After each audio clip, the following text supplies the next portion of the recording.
자, 오늘 말씀의 제목을 다 같이 한번 말해 봅시다. 육체로 부활하신 예수님.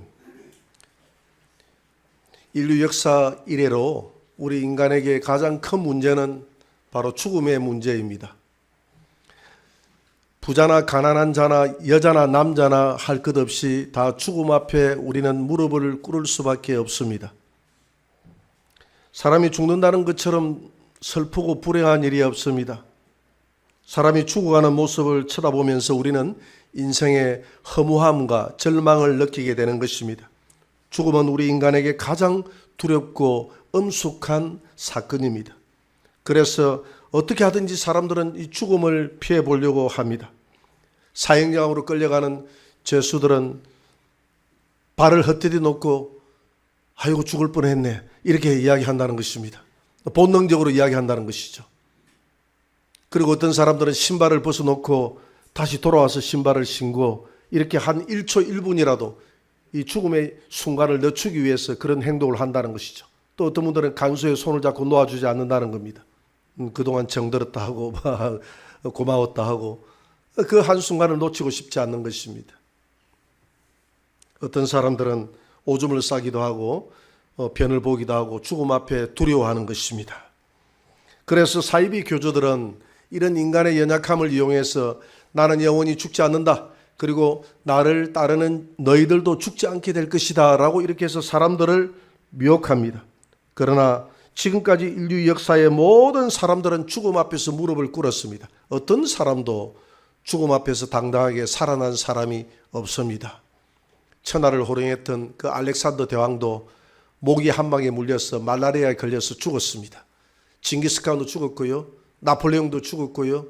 영원히 죽지 않는다고 사기를 쳤던 박태선이나 문선명이도 그 죽음 앞에서 어쩔 수 없이 다 죽고 말았습니다. 그러나 예수님께서는 이 죽음의 현장을 깨트리고 살아났음을 믿으시기 바랍니다. 그래서 주님은 그 살아남으로 말미암아서 자신이 하나님의 아들이요, 자신이 하나님이라는 것을 스스로 증거했다는 것입니다. 그뿐만이 아닙니다. 예수님을 따르는 우리도 사망이 그를 지배하지 못하고 불행과 저주와 슬픔이 끝난다는 것을 성경은 우리에게 약속하고 있다는 것입니다. 그러나 성경은 사람이 단순히 죽었다가 살아난 것을 부활이라고 이야기하지 않습니다. 이 세상에는 죽었다가 살아난 많은 사람들이 있습니다. 의학적으로 죽었다는 것은 심장이 멈추고 호흡이 멈추는 순간을 죽었다라고 이야기합니다. 죽었다가 살아난 사람들의 간증문이 제 서재에도 보면 사후세계라는 책이 있는데 거기에 152명이나 되는 그런 사람들의 그 사후세계 임상실험, 임상체험담을 담고 있는 그런 내용이 있습니다. 우리 예수님은 죽은 자들을 많이 살리셨어요. 야이로의 딸도 살리셨습니다. 나인성의 가부의 아들도 살리셨습니다. 그리고 나사로도 우리 주님은 살리셨습니다. 그러나 이 죽었던 나사로가 살아났다고 해서 그걸 부활이다라고 말하지는 않습니다. 단순히 죽었다가 살아났다라고 이야기를 합니다. 부활이라고 이야기하잖아요.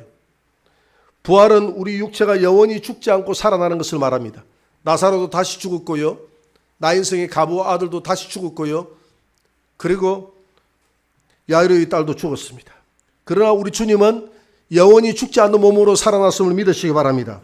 그래서 바울은 그리스도께서 죽은 자 가운데서 다시 살아 잠자는 자들의 첫 열매가 되었다라고 이렇게 말하고 있습니다. 고린도전서 15장 20절을 한번 봅니다. 같이 읽어봅시다. 다 같이 시작. 그러나 이제 그리스도께서 죽은 자 가운데서 다시 살아나사 잠자는 자들의 첫 열매가 되었다. 첫 열매가 되었다는 것은 예수님이 인류 최초로 부활했다는 것입니다. 그리고 다음 열매도 있다는 것입니다. 다음 열매도 있다는 것이죠.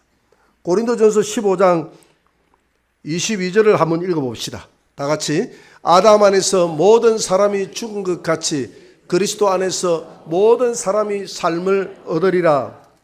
모든 사람들이 삶을 얻는데 예수님이 먼저 살아나고 그 다음에 예수님에게 속한 자들이 살아난다고 성경은 기록하고 있습니다. 요한복음 5장 29절에 보니까 의인의 부활과 악인의 부활이 있다고 이야기합니다. 살아남이 있다는 것이죠.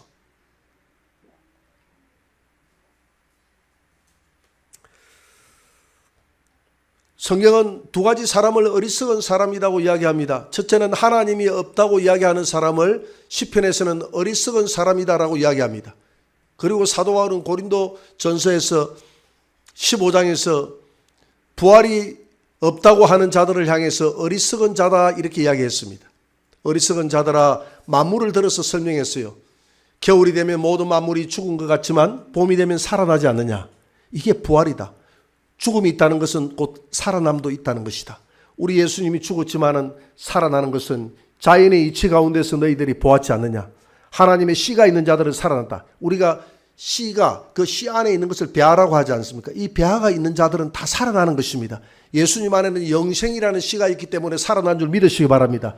저와 여러분들에게도 예수를 믿으면 예수님의 그 영생이라는 씨가 우리 안에 들어와서 우리로 하여금 영원히 살리나는 것도 믿으시기를 바랍니다.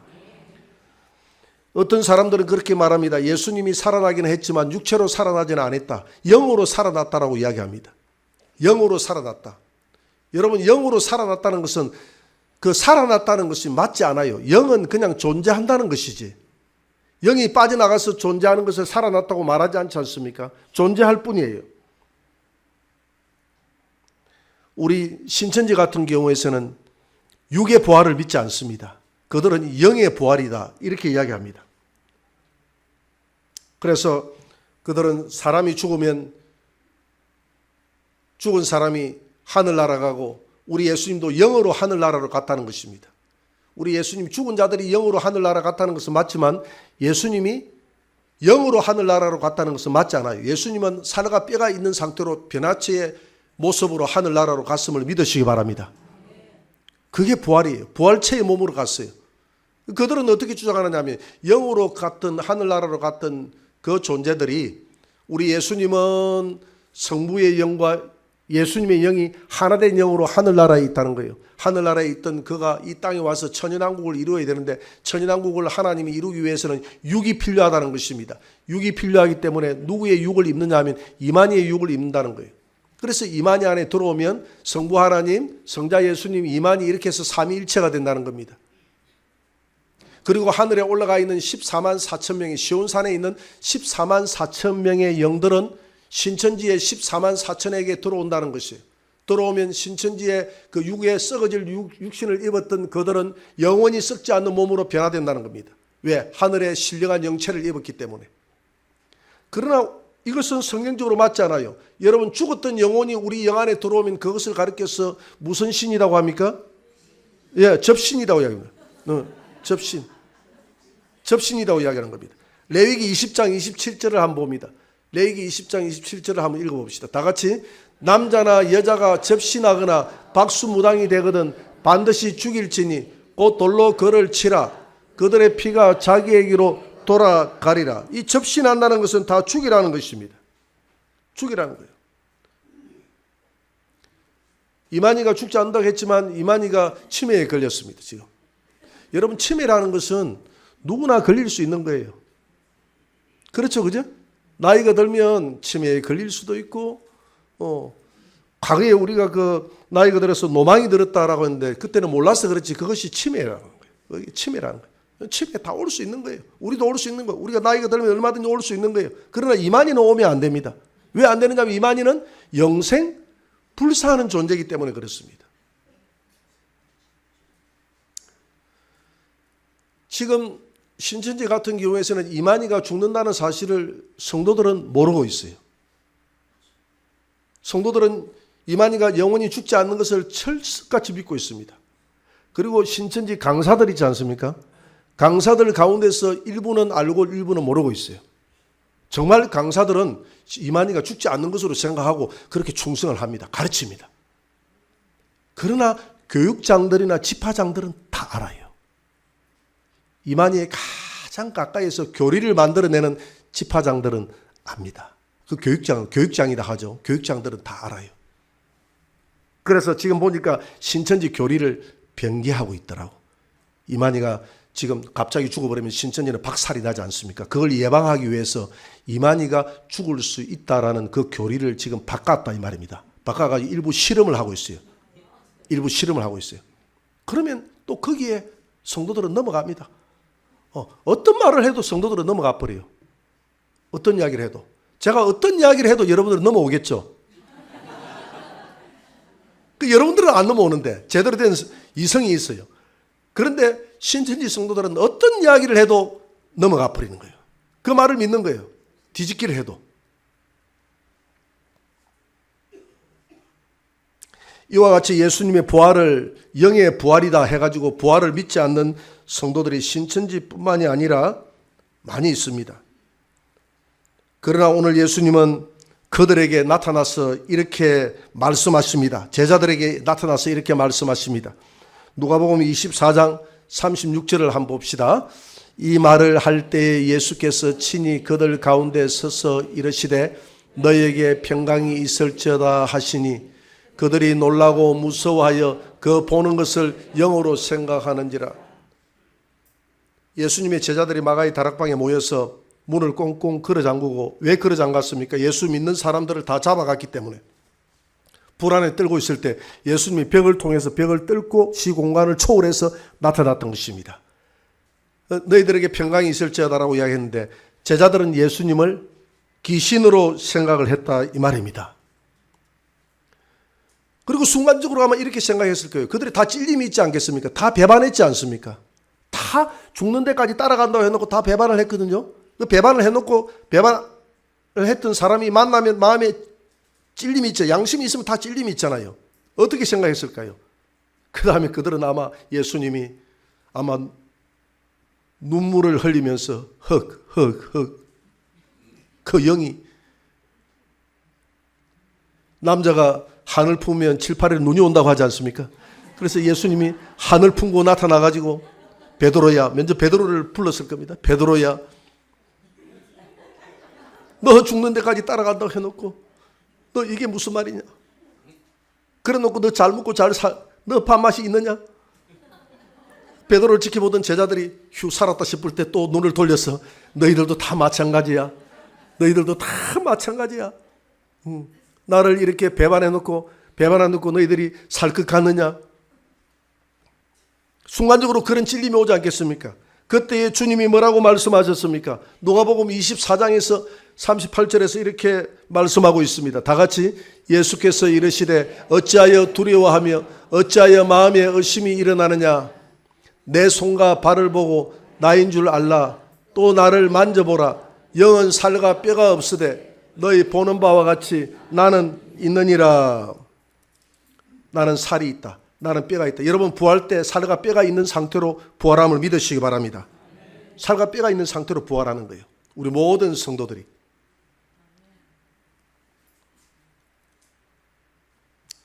그러면 육체의 부활이 왜 필요한가?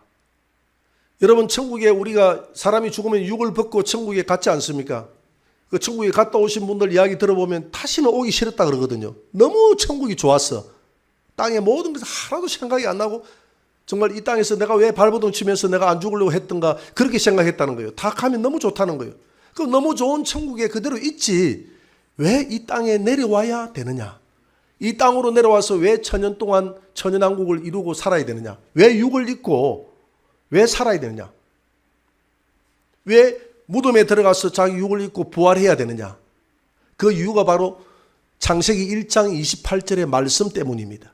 창세기 1장 28절을 한번 볼까요? 다 같이 하나님이 그들에게 복을 주시며 하나님이 그들에게 이르시되 생육하고 번성하여 땅에 충만하라. 땅을 정복하라. 바다의 물고기와 하늘의 새와 땅에 움직이는 모든 생물을 다스리라 하시니라. 생육하고 번성하고 충만하고 정복하고 다스리라. 저 바닷가에 있는 저 물고기와 하늘을 나는 새와 땅에 있는 모든 생물들을 다스리라 하는 이 5대 복을 아담과 하와에게 주셨어요. 그런데 그 5대 복을 과연 누렸습니까? 못 누렸죠. 5대 복을 누리지 못했습니다. 누리기도 전에 마귀에게 잡아먹혀서 이 땅에 하나님의 충만이 아니라 하나님의 자녀의 충만이 아니라 마귀들의 충만이 되어버렸습니다. 마귀들의 충만이 되어버렸어요. 여러분 전 세계로 가보면 공통적으로 있는 것이 바로 무속신앙입니다. 누가 가르치지 않아도 참 무속을 섬기고 있어요. 참 아직 아마존주의 저 원주민들을 쳐다보면요, 들어가 보면 저 영상 같은 거 보지 않습니까? 전부 무속 신앙을 섬기고 있어요. 그게 뭐냐면 마귀를 섬기는 것이거든. 누가 가르쳐줬느냐? 아무도 안 가르쳐도 이 악한 마귀가 인간의 생각을 지배했기 때문에 인간이 만들어내는 모든 전통 문화라는 것이 무속 문화를 만들어내고 있다 이 말입니다. 마귀를 높이는 거예요. 결국 귀신을 높이는 거예요. 귀신을 축제하는 거예요.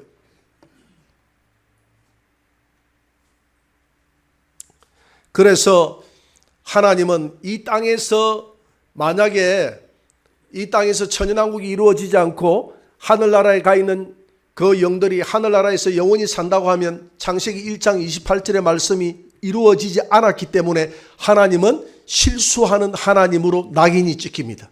우리 하나님은 완전하신 하나님이신 줄 믿으시기 바랍니다. 하나님은 후회하심이 없어요. 한번 입으로 내뱉은 말씀은 완전하게 이루어진다 이 말입니다. 그래서 창세기 1장 28절의 말씀에 생육하고 번성하고 충만하고 정복하고 땅을 다스리기 위해서 에덴 동산이 회복이 돼야 돼요. 그래서 예수님이 재림하여 이 땅에 올 때 하늘에 있는 성도들은 자기 무덤에 들어가서 무덤에서 부활하여 살아나는 겁니다. 그 어떤 사람은 그래요.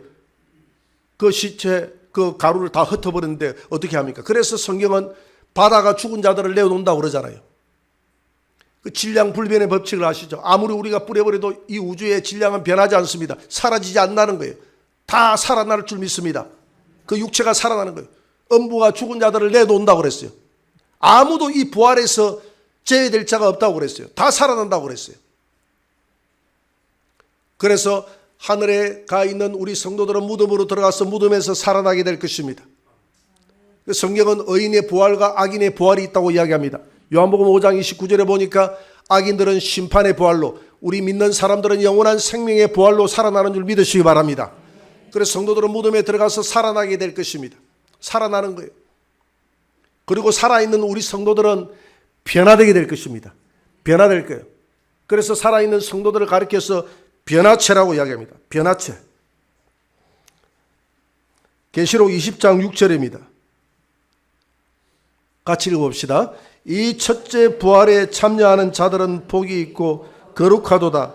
둘째 사망이 그들을 다스리는 권세가 없고 도리어 그들이 하나님과 그리스도의 제사장이 되어 천년 동안 그리스도와 더불어 왕노릇하리라. 왕이 좋은가 봐요. 사람은 누구나 다 왕이 되고 싶은 마음이 있는가 봐요. 요즘 선거철입니다. 여러분 왜 국회의원이 되려고 하고 왜 시장이 되려고 하고 조지사가 되고 왜 대통령이 되려고 합니까? 사람의 마음속에는 권력욕이라는 게 있어요. 그 어떤 사람은 그래요. 아이고 권력욕은 무슨 권력욕은, 나는 시키지도 안 합니다. 나는 국회의원 시키지도 안 합니다. 국회의원 시키지도 안 하는 게 아니라 안 시켜주죠. 당연히 당연히 안 시켜주죠. 능력이 안 되니까. 그러면 자기 스스로 위로하는 말이지, 시켜주면 얼마나 좋겠어요. 보장은 하나 두고 몰라도 좀 어벙해도 나 얼마든지 할 수 있다라고 생각하지 않겠습니까? 그런데 우리는 영원한 왕이 될 수 있는 길이 있습니다. 이 땅의 왕은 길어봤자 4년, 제선하면 8년입니다. 그러나 하늘나라의 왕은 영원한 천년 동안 왕노릇한다고 그랬어요. 천년 동안 한번 당선이 되면 우리 주님이 오실 때 우리가 다 변화되어져서 천년 동안 저와 여러분들이 왕노릇하게 되기를 주의 이름으로 축원합니다. 이건 성경의 약속이에요. 약속. 약속은 반드시 이루어지게 됨을 믿으시기 바랍니다. 그러면 우리가 어떤 모습으로 부활하느냐? 어떤 사람이 물어요. 내가 가장 젊었을 때 사람이 죽으면 젊은 모습으로, 나이가 들어 죽으면 나이가 더 쭈글쭈글한 모습으로 그렇게 부활합니까? 어떤 모습으로 부활합니까? 어떤 모습으로 부활할 것 같아요?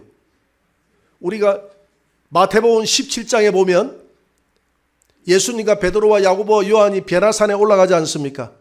산에 올라가서 기도할 때 예수님이 변화될 때 희게 변화됐다고 그랬어요.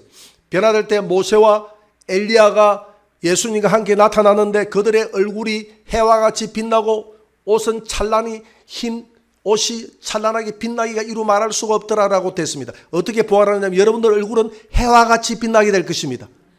그리고 온몸은 정말 희대 아주 바짝바짝 빛나는 너무나 찬란한 빛나는 모습으로 부활하게 될 것입니다. 얼마나 멋지십니까? 그러니까 세상이 감당할 수 없는 모습으로 부활한다 이 말입니다. 가장 그런 아름다운 모습을 볼 수가 없을 정도로 부활한다 이 말입니다. 이것은 누구나가 다 마찬가지, 어린아이든지 어른이든지 모든 사람들이 그렇게 부활한다는 것입니다. 그걸 보여주는 거예요. 마태복음 17장은 그걸 보여주는 거예요.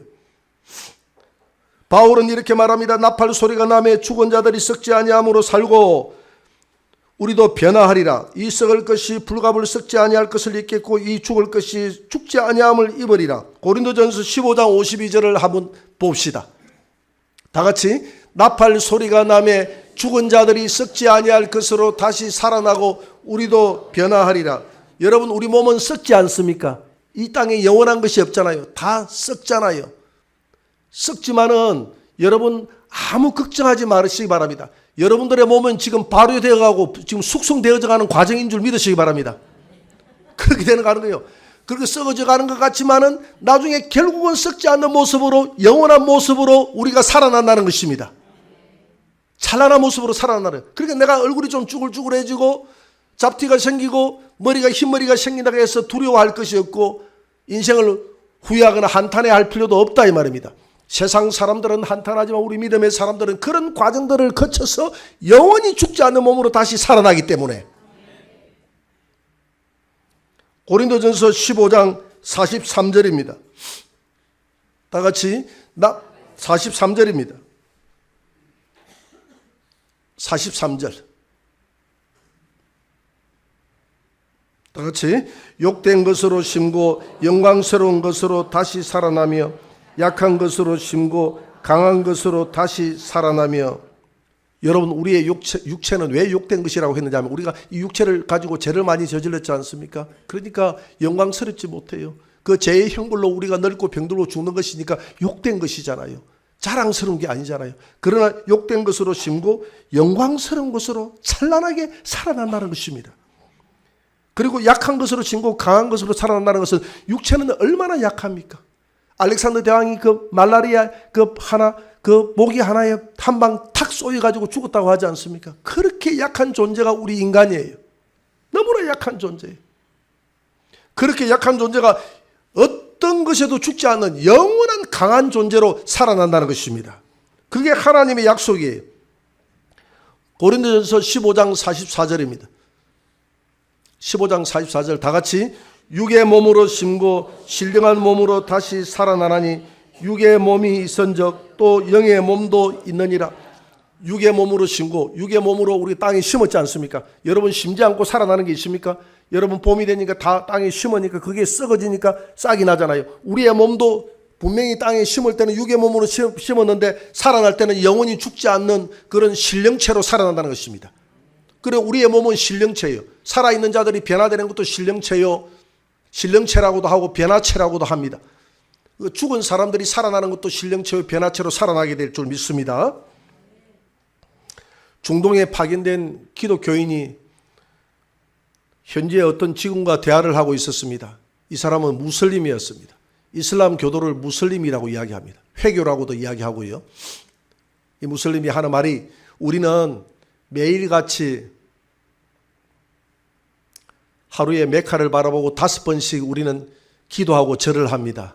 그리고 1년에 라마단 기간이 되면 메카를 찾아서 순례 여행을 합니다. 우리의 자랑스러운 그 마음에 대해 무덤이 메카에 있기 때문입니다. 라고 이야기합니다.